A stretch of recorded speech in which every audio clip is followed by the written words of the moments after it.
Now on 13 News at 5, investigators reveal they've got some clues that could indicate the body of a missing man has been found. We are working for you to learn more right now. And on this Halloween, when it seems everyone is consumed with the season, others are concentrating on getting accepted to college. It's an inspirational story you'll want to see. Good evening, I'm Don Hammond. Welcome to 13 News at 5. Going to get to some of those top stories in just a bit, but first it is Halloween, and that means plenty of costume kids gearing up for trick-or-treating tonight. We do have some storms moving into the area, though, and that's caused some changes for trick-or-treat events and times. Several have been moved inside, and others have been rescheduled due to weather. We've got a complete list for you. Just head over to our website, WOWKTV.com, for all the very latest changes and details. So with storms moving into the area, let's head straight now to Chief Meteorologist Spencer Atkins in the Weather Lab. He has your forecast for trick-or-treat activities tonight. Spencer? Well, let's clear it all up here right off the bat, and you'll see the difference when you see the big picture here. The Storm Tracker 13 HD Dual Live Doppler. I've zoomed it way out. Charleston and Beckley on the right, Louisville, Lexington on the left, and then Indianapolis. Two different brands of rain. The first is just rain, just scattered rain showers. That's what the kids have for trick-or-treating. After midnight, we'll start to see that stronger line of storms, gusty, yes. That will move into Portsmouth at midnight, Huntington 1 a.m., Charleston 2 a.m., Summersville 3 a.m., and then that will shut down basically the heavy winds. Now there are wind advisories until 3 a.m. up from Cincinnati to Portsmouth. You could see a gust as high as 50 miles per hour. Same picture on the higher peaks of southeastern Kentucky. Talking about less than 40 miles per hour generally across what we would call the lowlands, Huntington, Charleston, and then it steps up due to elevation, 40 to 50 mile an hour gusts again near Summersville. We're going to recap that again for you. I want you to tell people to tune in and so they can get all up to date here on this, because a lot of parents want to know what's happening tonight. We'll see you in just a bit. Thank you, Spencer. Now to our top story tonight. New information from the Raleigh County Sheriff. They say the description of a body found in the woods matches that of a missing man from Charleston. Investigators say they believe the remains belong to Kareem Hunter, who went missing from Kanawha County on September 23rd. Two people found the body on Wednesday while looking for scrap metal along an area of Old Turnpike Road in Harper Heights. Rains washed away some of the soil, revealing a shallow grave and human remains there. Neighbors there say drugs and crime have taken over their community in recent years. I keep my guns loaded and I keep my doors locked. Body has been now sent to the state medical examiner's office for positive ID and cause of death. So far, Kelsey Legg is the only person who has been charged in Hunter's murder.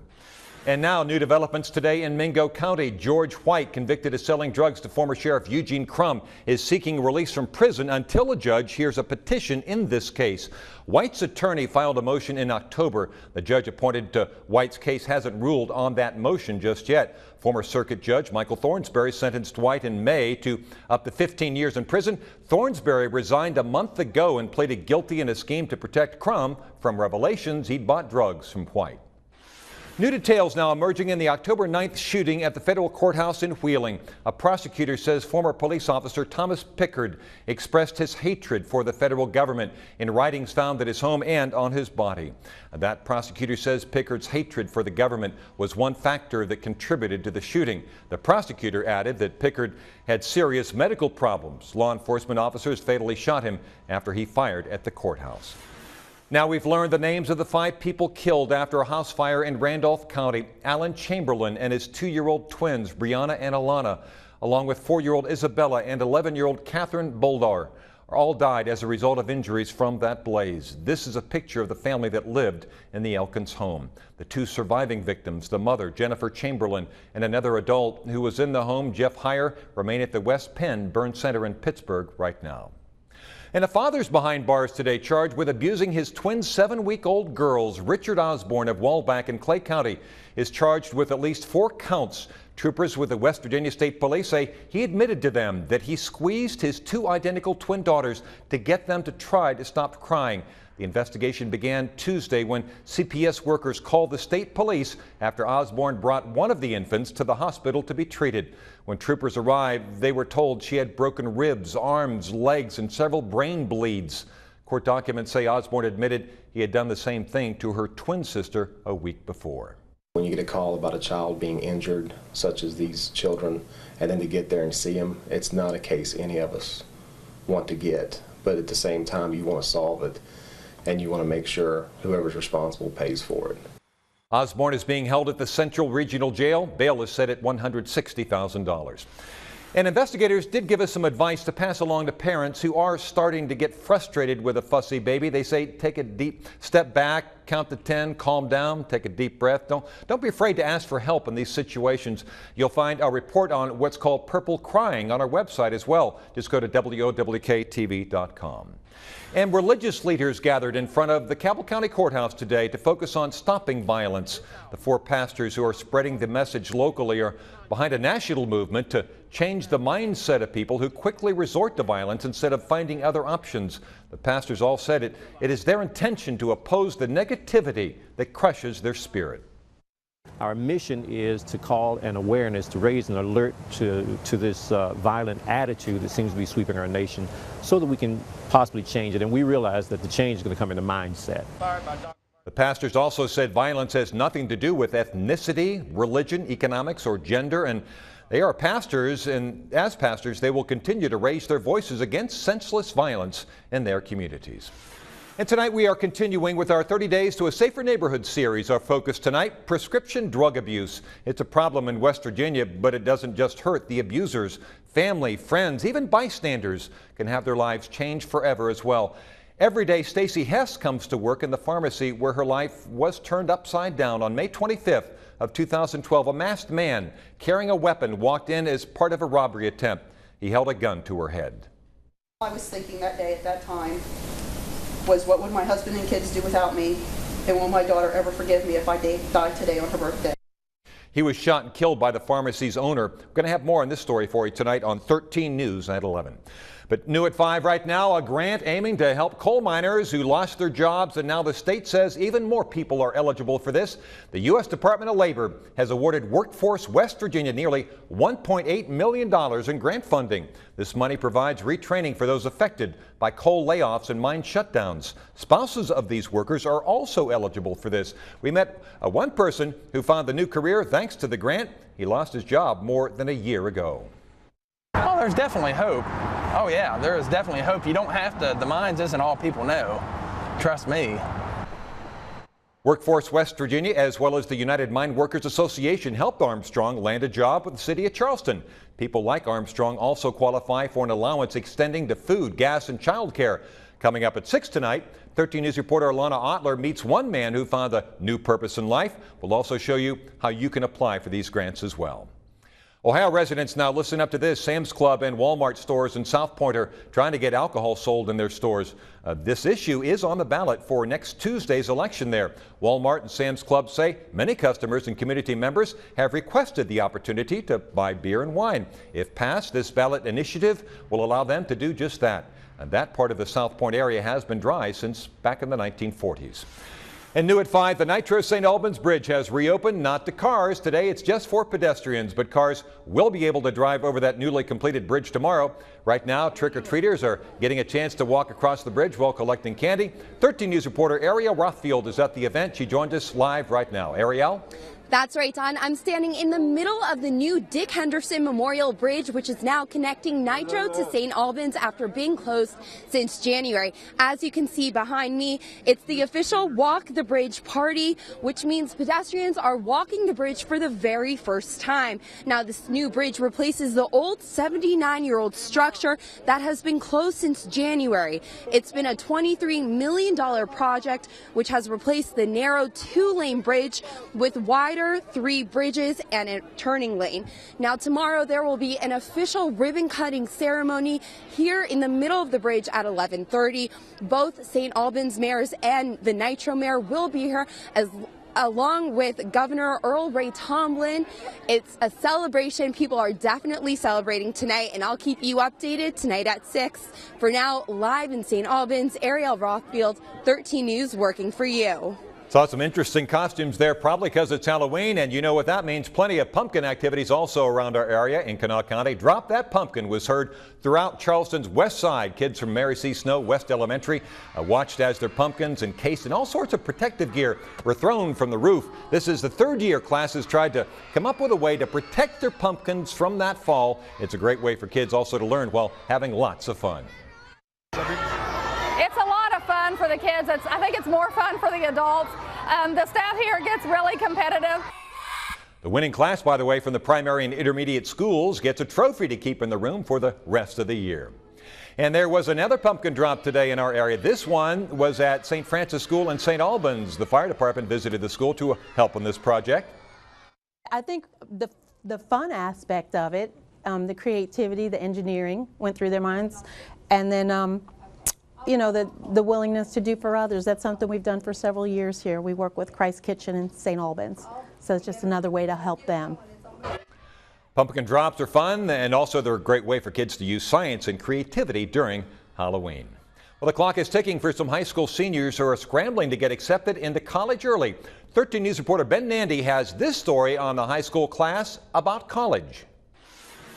So if there are any that you haven't completed or that you meant to do that you didn't get to. Students of Ellen McCabe's Journeys class are finalizing college applications before the November 1st early admission deadline. Ohio University, Athens, Ohio, Shawnee State, Bowling Green State. Senior Jake Waldron is well ahead of the game. Miss McCabe has helped me a lot through this class and knowing like what colleges I really wanted to pick and the best decision to make for this class or for my future. Getting applications sent out is a very stressful part of the process, but it's almost over. After this, it gets a little more stressful. An early application can get you early acceptance. Early acceptance gives you more time to research and apply for scholarships. It's long, it's time consuming, it's tedious. The problem with coming from a culture that hasn't established college as a real importance is you don't know what you don't know. And what they don't know is a lot. You don't know that you need to apply in October when you're not graduating until May.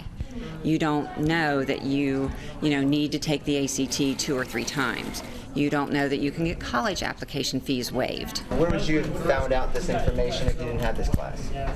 I honestly have no clue. Miss McCabe's program has drawn interest from other schools and accolades from students who last year nominated her for People Magazine's Teacher of the Year. The best part is we are making the dream of college a reality for a lot of these kids who wouldn't have done it, wouldn't have pursued it on their own. The class even covers nutrition, course selection, and survival techniques. Since the first Journeys class in 2011, every student that has come through this class has gone to college. Is it time to go? Yep. Okay. Ben Nandy, 13 News, working for you.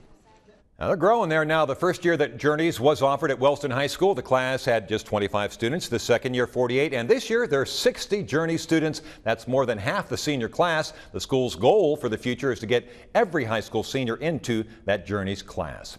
Now on 13 News at 5, today's Halloween, as you know, but it's not too soon to start thinking about Thanksgiving, especially when it comes to helping those in our area. And Spencer's back with your trick-or-treat forecast. You stay tuned.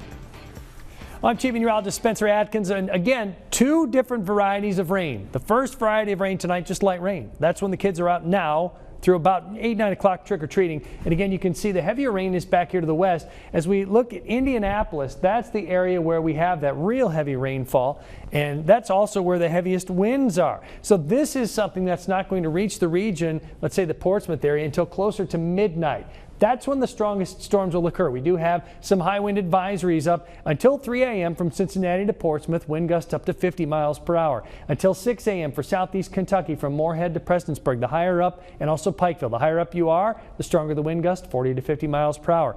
People ask me all the time, why not the middle? What's going on? It's just the wind stops? No.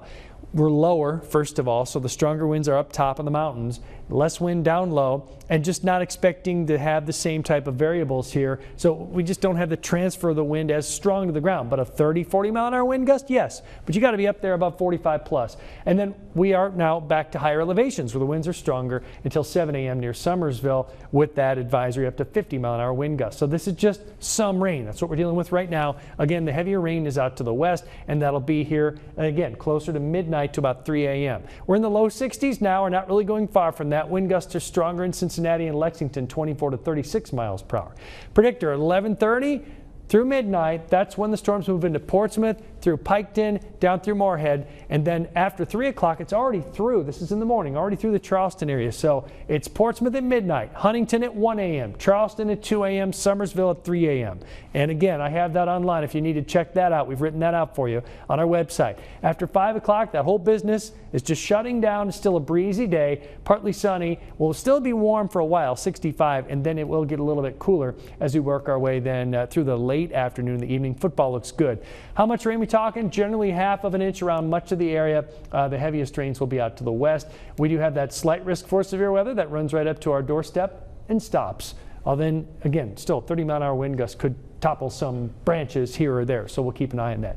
60s for trick-or-treat time here, mostly cloudy, some light showers, eventually 57 with those midnight strong winds gusting above 35. It's just brief, it doesn't last very long. 65 tomorrow, morning rain and then breezy, and then football games tomorrow night. Looks dry, 54 at kickoff, 49 in the second half. That does look dry. Let's open up the window now and see what's going on outside as we check out the scene in Huntington. Now our friends at 93.7 The Dog putting on their 22nd annual Safe Trick or Treat, and it was moved indoors over at the Big Sandy Superstore Arena. 40 vendors there to hand out candy to the kids, and that opens up coming up at 6 and goes until 8 o'clock. Bring the kids down in costume. That should be a lot of fun. So again, a nice safe spot to be tonight. A good way to know that everyone will have a good time, safe and dry indoors. Eventually, of course, Spencer, the cold weather will be back and families can get a little help staying warm this winter with a free clothing giveaway. This event takes place from 10 in the morning till 6 in the evening today, and again tomorrow from 10 a.m. till noon. It's at the Omar Community Center in Logan County. The center located just above Granny Jack's right at Cow Creek. Charleston County Club now opening its doors to help make a difference this Thanksgiving. Edgewood Country Club will be helping the Union Mission feed more than 500 families this Thanksgiving by holding their first food drive. Members and the public are welcome to visit the clubhouse to drop off non-perishable food items that will help with the goal to fill more than 40,000 food baskets. If you drop off food items, though, you can enter to win also a free lunch for 4 at the Edgewood Country Club.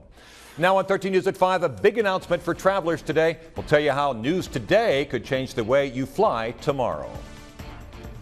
Welcome back to 13 News at 5. The days of turning off your electronic devices for takeoff and landings may be over. The Federal Aviation Administration is changing their policy. Danielle Nottingham reports from Reagan National Airport.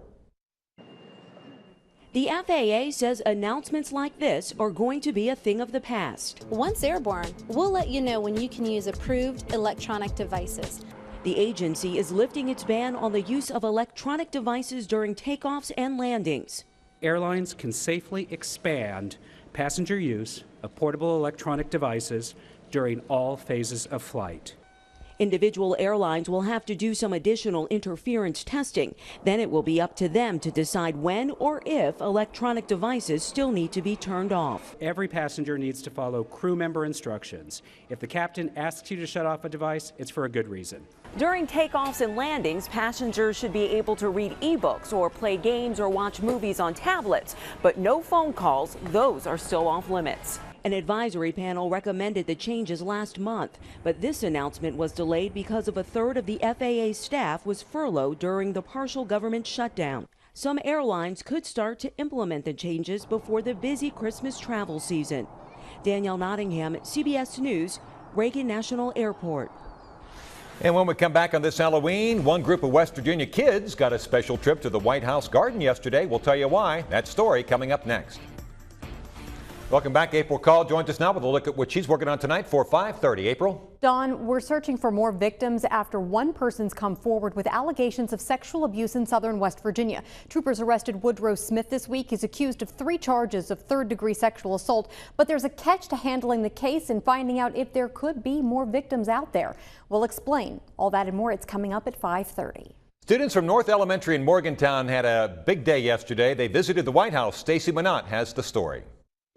Hours of hard work in their garden back in Morgantown, West Virginia has earned students from North Elementary the trip here to the White House Kitchen Garden. They exemplify a new initiative announced by Mrs. Obama earlier today to help promote healthy eating in schools across the country.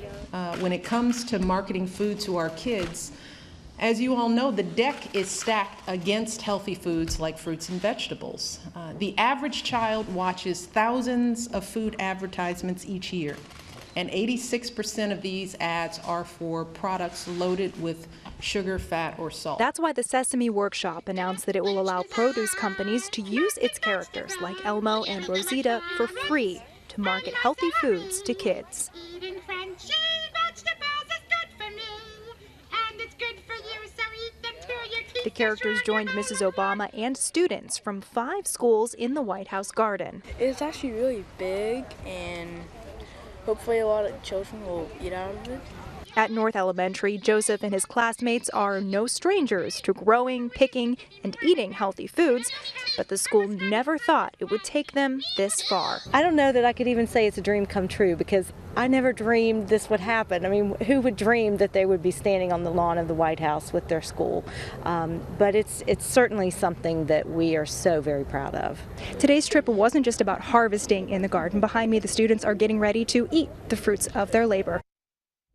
And of course, it's Halloween, and some are concerned about trick-or-treating, Spencer. Absolutely. Now we have plain rain for trick-or-treating later tonight, midnight through about 4 a.m. from west to east. Some very strong gusty winds, up to 40 miles per hour around the lowlands, 50 on the taller mountain peaks. Then it dries out for tomorrow, 65, 55 Saturday with a light shower, 51 Sunday. It's cool but dry. Thank you, Spence. Thanks for watching. West Virginia Tonight Live is next.